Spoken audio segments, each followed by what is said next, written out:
Hello everyone, welcome back to my channel.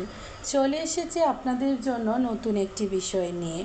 আজ আমরা শিখব am is are, was were এবং হ্যাভ হ্যাজের ব্যবহার। কোন সাবজেক্টের সাথে am is are, was were হবে এই বিষয়টি আজ আমরা ভালোভাবে শিখে নেব। সাবজেক্ট যদি আই হয় তাহলে এম হবে। সাবজেক্ট যদি হি সি ইট হয় এবং বর্তমান বোঝায় তাহলে ইজ হবে। সাবজেক্ট যদি ইউ উই দে হয় তাহলে আর হবে। এবং অতীতের সময় সাবজেক্ট যদি আই হি সি ইট হয় তাহলে ওয়াজ হবে এবং ইউ উই দে হলে ওয়ার হবে। একইভাবে সাবজেক্ট যদি আই ইউ উই দে হয় তাহলে হ্যাভ হবে এবং হি সি ইট হলে হ্যাজ হবে। অর্থাৎ হ্যাভ হবে প্লুরাল বোঝালে এবং সিঙ্গুলার বোঝালে হ্যাজ হবে। এইবার এগুলো দিয়ে কিছু বাক্য তৈরি করার জন্য আমাদের একটি সূত্র শিখতে হবে।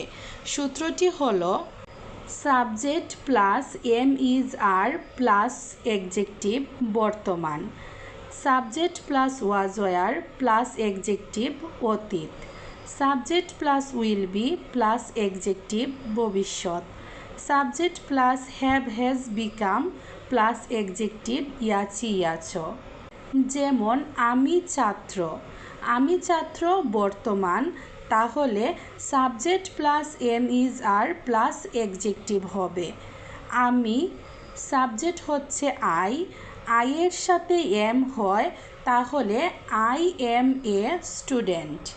আমি ছাত্র ছিলাম, আই ওয়াজ এ স্টুডেন্ট। আমি ছাত্র হব, I will B a student. আমি ছাত্র হয়েছি, I have become a student. এবার আমরা অন্য একটি লাইন দেখে নেব। লাইনটি হচ্ছে বাড়িটি সুন্দর। বাড়িটি সুন্দর বর্তমান, তাহলে বর্তমানের সূত্র দিতে হবে। বাড়িটি দ্য হাউস, দ্য হাউস যেহেতু হি সি ইটের সাথে পড়েছে তাহলে ইজ হবে। যেমন দ্য হাউস ইজ বিউটিফুল। বাড়িটি সুন্দর ছিল, দ্য হাউস ওয়াজ বিউটিফুল। বাড়িটি সুন্দর হবে, the house will be beautiful. বাড়িটি সুন্দর হয়েছে, the house has become beautiful. আশা করি এই বিষয়টি আপনারা সবাই খুব ভালোভাবে বুঝতে পেরেছেন। ভালো লাগলে লাইক, কমেন্ট এবং সাবস্ক্রাইব করে পাশে থাকবেন। পরবর্তীতে আরও গুরুত্বপূর্ণ একটি বিষয় নিয়ে খুব তাড়াতাড়ি হাজির হব। ততক্ষণ পর্যন্ত আপনারা সবাই ভালো থাকবেন, সুস্থ থাকবেন।